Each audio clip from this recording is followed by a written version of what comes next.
Pubali bank পিএলসির সৌজন্যে business এক্সপ্রেসের খবর। বিদ্যুৎ খাতে কুইক রেন্টাল চুক্তির বিষয়ে আদালতের রায় আসলেও সহজে চুক্তি থেকে বের হওয়া যাবে না।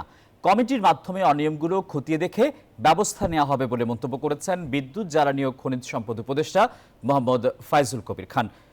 বিকেলে নগরীর চট সার্কিট হাউসে বিভাগীয় ও জেলার বিভিন্ন পর্যায়ের কর্মকর্তা, রাজনৈতিক প্রতিনিধিদের সাথে মতবিনিময়কালে কথা বলেন তিনি।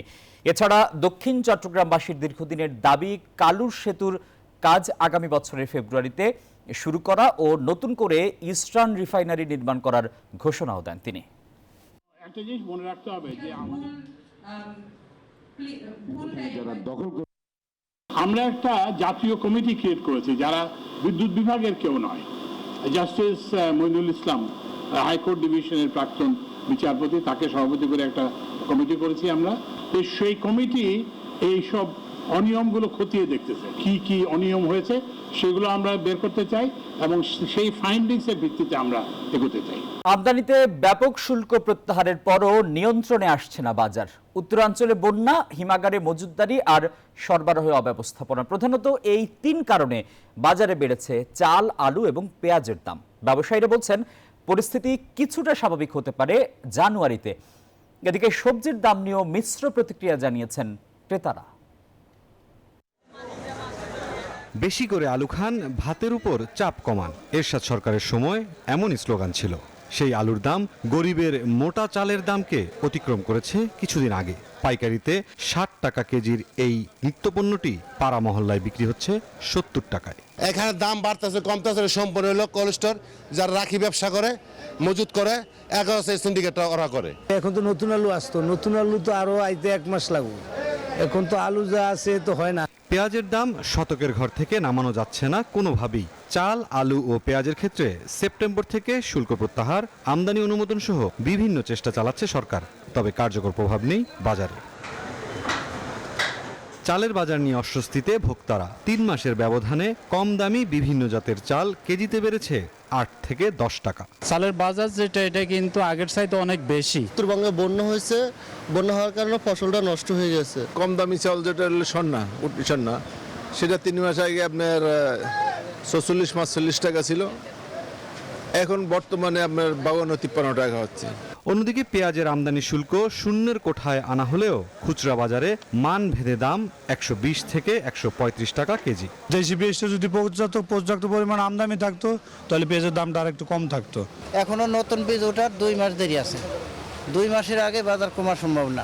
সার্বিক পরিস্থিতির জন্য বিদ্যমান পরিবহন ও হিমাগার ব্যবস্থাপনাকে দায় দিলেন ভোক্তা অধিকার কর্তৃপক্ষ। যেখান থেকে পেঁয়াজটা সাপ্লাই হচ্ছে সেখানে পেঁয়াজগুলা একটু ভেজা, কোল্ড স্টোরেজের ভেতরে একটা হাত বদল হয়েছে। এদিকে সবজির বাজার নিয়ে ক্রেতাদের মধ্যে আছে মিশ্র প্রতিক্রিয়া। মোটামুটি 50-60 টাকা, সিমের দামটা একটু বেশি, সিম হলো 100 টাকা কেজি। তারপর ফুলকপি, পাতাকপি 40 টাকা 50 টাকা পিস। এখানে এসে একটু কম থাকলেও এটা যখন আবার ছোট ছোট বাজারে চলে যাচ্ছে তখন এই প্রোডাক্টের দাম হু হু করে অনেক বড় হয়ে যাচ্ছে। স্থিতিশীল আছে মাছ ও মুরগির বাজার। গরুর মাংস বিক্রি হচ্ছে 750 টাকা কেজি আর খাসির মাংস 1100 টাকায়। মুরসালিন হক জুনায়েদ, নিউজ 24, ঢাকা। রাজধানীর ইন্টারন্যাশনাল কনভেনশন সিটি বসুন্ধরায় চলছে 3 দিন ব্যাপী নির্মাণ সামগ্রী, নির্মাণ প্রণালী ও সরঞ্জাম কেন্দ্রিক আন্তর্জাতিক প্রদর্শনী। শুক্রবার দর্শনার্থীদের ভিড়ে জমজমাট আইসিসিবি। আয়োজকরা বলছেন এই প্রদর্শনী নির্মাণ খাতে সংশ্লিষ্ট ক্রেতা বিক্রেতাদের মধ্যে সরাসরি B2B যোগাযোগ স্থাপন ও বাণিজ্যের প্রসার ঘটাবে। দারুণ এই আয়োজনে খুশি আবাসন শিল্পের সাথে সংশ্লিষ্ট ব্যবসায়ী এবং ক্রেতারা। রাজধানীর ইন্টারন্যাশনাল কনভেনশন সিটি বসুন্ধরায় নির্মাণ শিল্প সংশ্লিষ্টদের এমন উপচে পড়া ভিড়। 4টি হলে একযোগে চলছে 4 আন্তর্জাতিক প্রদর্শনী।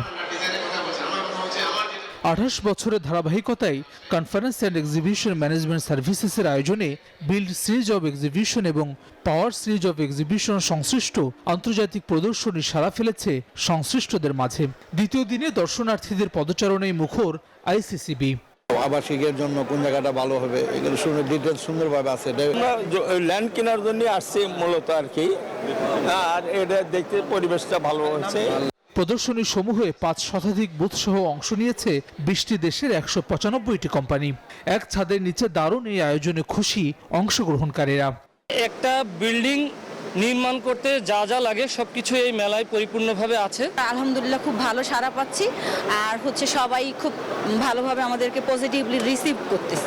আয়োজক প্রতিষ্ঠান বলছে এই প্রদর্শনী দেশের অর্থনৈতিক প্রবৃদ্ধিতে গুরুত্বপূর্ণ ভূমিকা রাখবে। ভিজিটর আমাদের আসছেন, তারাই মূলত আমাদের টার্গেট অডিয়েন্স বা ক্রেতা। সুতরাং আমাদের ক্রেতারা যখন একটি বিল্ডিং বা একটা কনস্ট্রাকশন রিলেটেড কাজে যাবেন, তার যা যা প্রয়োজন এই এক্সিবিশনের প্রত্যেকটি আছে বিভিন্ন হলে সন্নিবেশিত করা। 3 দিনব্যাপী আয়োজন শেষ হবে শনিবার। প্রদর্শনী চলবে সকাল 10:30 থেকে রাত 8টা পর্যন্ত। হাসান ওয়ালি, নিউজ 24, ঢাকা। অনুষ্ঠিত হলো হ্যালো চায়না শীর্ষক শিশুদের চিত্রাঙ্কন প্রতিযোগিতার 23তম আসর। বাংলাদেশ চীন ফ্রেন্ডশিপ সেন্টারের আয়োজনে অনুষ্ঠিত এই প্রতিযোগিতায় বিজয়ী ও অংশগ্রহণকারীদের হাতে পুরস্কার তুলে দেওয়া হয়।